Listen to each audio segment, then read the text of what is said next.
Bonjour Aude Barietti. Bonjour. Journaliste spécialiste justice au Figaro. Merci d'être notre invité. Une affaire incommensurable. Pendant 8 jours, vous avez assisté au procès de l'affaire Daval. La France entière a suivi. Record d'audience sur les chaînes d'information. Comment on explique qu'un fait divers comme celui-là a pu passionner à ce niveau la France entière? Dès le début, on a bien vu, dès octobre 2017, les médias se sont passionnés. Mais en fait, il y avait cette figure fondatrice de la joggeuse disparue. La joggeuse, elle nous parle à tous. On a tous une amie, une fille, une sœur qui court et on se dit, mais cette joggeuse disparue, c'est pas possible, on peut plus sortir faire son jogging. Et ensuite, très vite, on retrouve le corps, donc il y a l'émotion. Et ensuite, il y a des revirements, des rebondissements, des nouveaux aveux, des mensonges de Jonathan Daval pendant 3 ans. Confrontation, restitution, acte judiciaire, bref. Et ensuite, enfin, je pense qu'on peut parler des personnalités dans ce dossier qui était quand même incroyable. Et la séquence finale, ce procès qui a eu lieu à Vesoul, c'était vraiment l'apothéose d'une affaire hors norme. Oui, c'est quoi? C'est une forme de justice spectacle. On a l'impression que les caméras sont entrées, n'entrent pas encore complètement à l'intérieur donc de la salle d'audience.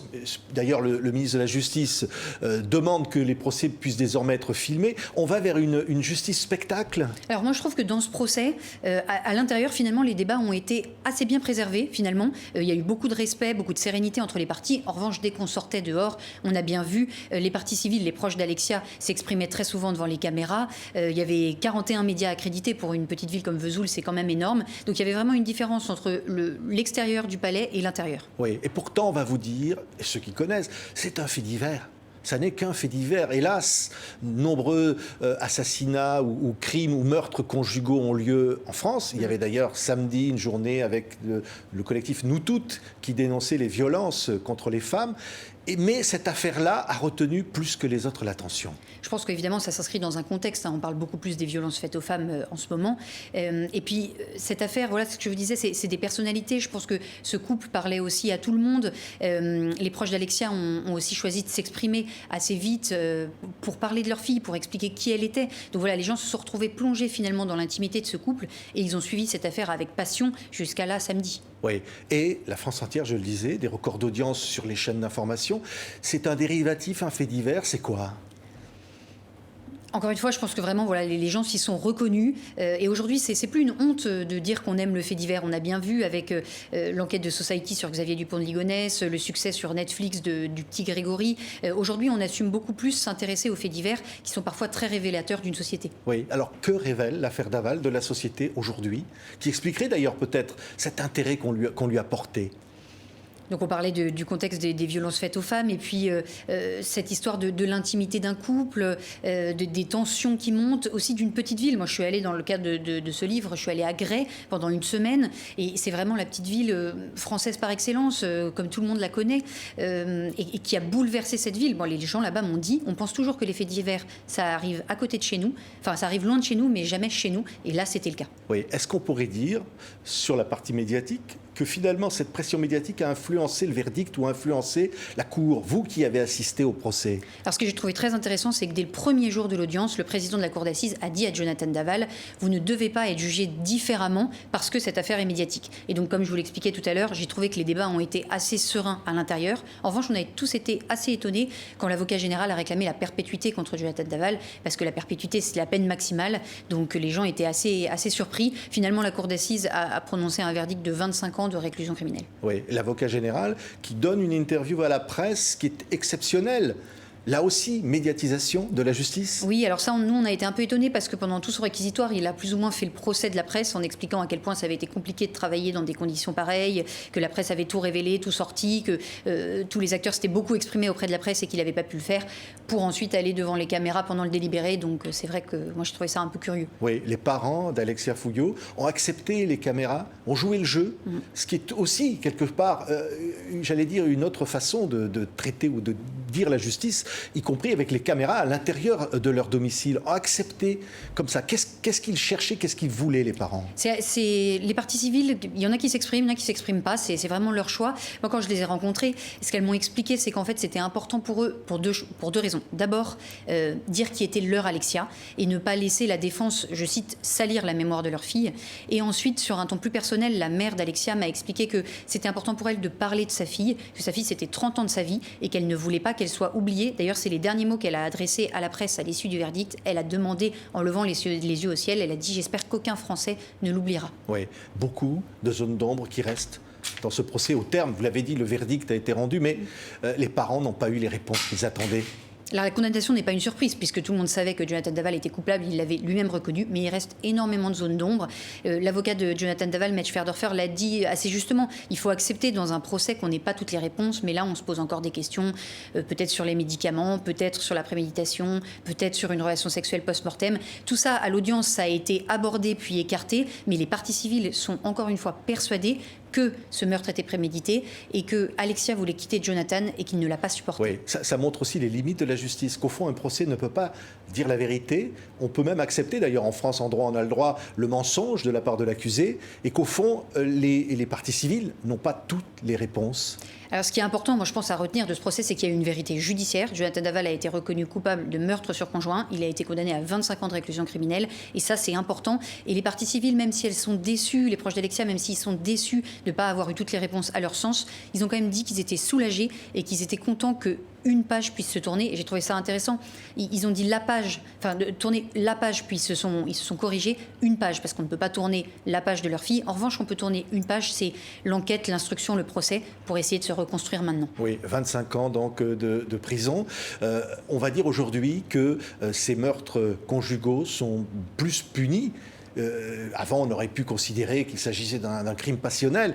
Aujourd'hui, on est davantage puni. C'est une évolution de la société. Vous pouvez le dire au vu de ce verdict? Aujourd'hui, je ne peux pas faire de généralité, mais aujourd'hui, on a bien compris déjà que, voilà, on parle de moins en moins de crimes passionnels, et c'est tant mieux. Là, on parle vraiment d'un meurtre sur conjoint. 25 ans, c'est une peine, c'est quand même une peine sévère. Hein. Je veux dire, c'est une peine sévère. C'est pas la perpétuité. Et Matt Schwerdorfer, l'avocat de Jonathan Daval, l'a rappelé. La perpétuité, c'est ce qui est prononcé aujourd'hui en France pour un Guy Georges, pour un Michel Fourniret, pas pour un Jonathan Daval. 25 ans de réclusion criminelle, ça reste une peine sévère. Oui, mais néanmoins, vous voulez dire qu'au fond, l'argument des avocats de la défense de dire on doit réserver la perpétuité à des criminels en série absolue, est-ce que la société peut encore évoluer au regard de ces crimes qui jusqu'ici n'étaient pas assez punis?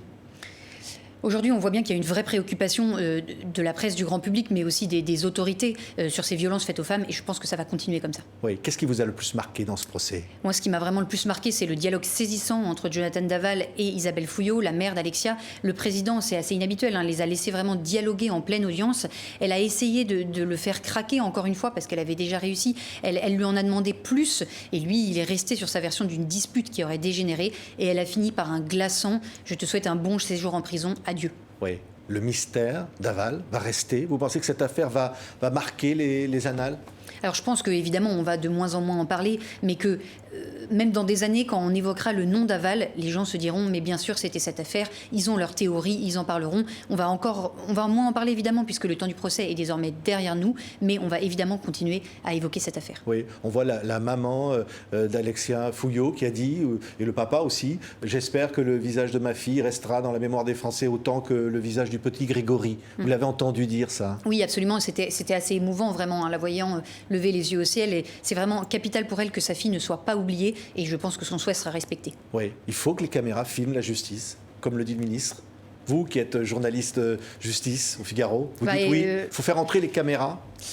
Franchement, c'est une question compliquée, évidemment. Moi, en tant que, avec tous les autres chroniqueurs judiciaires, voilà, nous, on est là pour... On est là pour évoquer tout ça, on est là pour raconter au grand public ce qui se passe dans une salle d'audience. Et je pense qu'avec des caméras dedans, peut-être qu'il y a des acteurs qui seraient moins à l'aise, qui en parleraient moins. Il y a des témoins parfois qui sont un peu éloignés de l'affaire, qui viennent parler, évoquer leur vie privée, leur vie intime. Qu'elle le soit devant des caméras de la France tout entière, ça ne me paraît pas forcément une bonne solution. Oui, vous qui avez suivi de l'intérieur, je ne sais pas si c'est votre intime conviction, Aude Barietti, il a beaucoup menti. Désormais, on va dire le coupable, puisqu'il a été condamné. Il a beaucoup menti. Vous avez le sentiment qu'au procès, il a dit la vérité? Franchement, c'est une question compliquée. J'entends des gens qui disaient il a dit sa vérité. Voilà, c'est ça, il a dit sa vérité, il a dit ce qu'il pouvait dire à ce moment-là. Est-ce qu'il y en avait plus ou pas? Ça, on ne le saura jamais. D'ailleurs, Madame Fouillot lui a dit si tu n'arrives pas à me le dire maintenant, écris-moi pour me le dire. Mais il a dit ce qu'il avait à dire. Ses avocats disent que c'est la vérité. Maintenant, il y a une vérité judiciaire qui est passée, c'est la condamnation. Et je pense que ça, on peut s'en réjouir. Oui, mais il y a un mystère d'un homme, le mystère de Jonathan Daval. Ça reste, oui. ça demeure pour vous. Vous n'avez toujours pas compris qui il était vraiment. On a mieux compris parce qu'on a eu des témoins de personnalité, on a eu des proches, on a eu des experts, psychologues, psychiatres qui sont venus nous parler de cet homme. Avant le procès, c'était vraiment le grand inconnu. Aujourd'hui, je dirais que c'est moins vrai, mais il reste une part de mystère dans cette affaire. Ouais, vous diriez, comme le père l'a dit, il y a deux Jonathan, le avant et l'après, ou est-ce que c'est finalement la même personne ? C'est ce qu'a dit un psychologue et c'était intéressant cette histoire de double visage avec un aspect soumis, un aspect un peu dominé et puis peut-être plus secrètement un aspect plus dominateur. Ça c'est encore une fois, c'est une question qui se pose aujourd'hui. Jonathan Daval, il est suivi en prison psychologiquement et psychiatriquement et tous les acteurs du procès souhaitent qu'il puisse évoluer. Je veux dire, même les parents d'Alexia souhaitent qu'il puisse évoluer et essayer de comprendre les raisons de son acte. Ouais, il n'y a pas eu des moments où, effectivement, vous le dites à la une de ce livre, publié aux éditions du Rocher, l'affaire Daval, les secrets d'un couple, où on doit tout révéler. Est-ce que c'est vrai, on doit tout révéler dans une cour d'assises ? Alors une cour d'assises, ça peut choquer, ça peut surprendre, et moi je peux comprendre que ça choque, mais il faut vraiment qu'on se plonge. Une cour d'assises est là pour ça, pour essayer de comprendre un maximum. Et l'idée n'est pas d'excuser les actes, mais de les comprendre, et on ne peut pas les comprendre si on ne se plonge pas dans l'intimité des personnes. Oui. Il a dit lui-même, ce n'est pas excusable ce que j'ai fait. Il a dit lui-même, c'était un grand moment fort aussi du procès. Il a dit, je dois payer pour les actes que j'ai commis. Je rappelle, les parties civiles ont beaucoup utilisé ce terme de massacre. Alexia, elle a été frappée, elle a été étranglée, son corps a été brûlé. Je pense que Jonathan Daval est conscient de l'horreur des crimes qu'il a commis. Mais même si, et vous y avez assisté, même si certains ont dit qu'il a dit ça avec une grande froideur, y compris quand il demande pardon. C'est vrai que les excuses, dès le premier jour, il a présenté des excuses et les parents d'Alexia ont dit qu'ils ne les acceptaient pas, qu'il ne les trouvait pas sincères. Après, est-ce qu'il était sincère ou pas ? Franchement, il n'y a que lui qui peut le dire. Oui. Il pourra refaire sa vie, Jonathan Daval, comme le dit son avocat aujourd'hui ? Est-ce qu'il pourra refaire sa vie ? D'abord, il va passer un certain temps en prison. Ensuite, évidemment, un jour, il sortira. Je pense tout le monde connaît son nom, tout le monde connaît son visage. Donc, je pense que ça ne va pas être évident. Et d'ailleurs, les parents d'Alexia disaient, à assez juste titre, qu'eux, ils avaient pris la perpétuité. Leur fille est morte et Jonathan Daval, lui, sortira un jour de prison. Donc, pour eux, ce n'est pas évident, évidemment, à accepter. Merci Aude Barietti. Ça s'appelle l'affaire Daval, publié aux éditions du Rocher, donc sur cette affaire hors norme qui a passionné la France entière. Merci d'avoir été avec nous. Merci encore.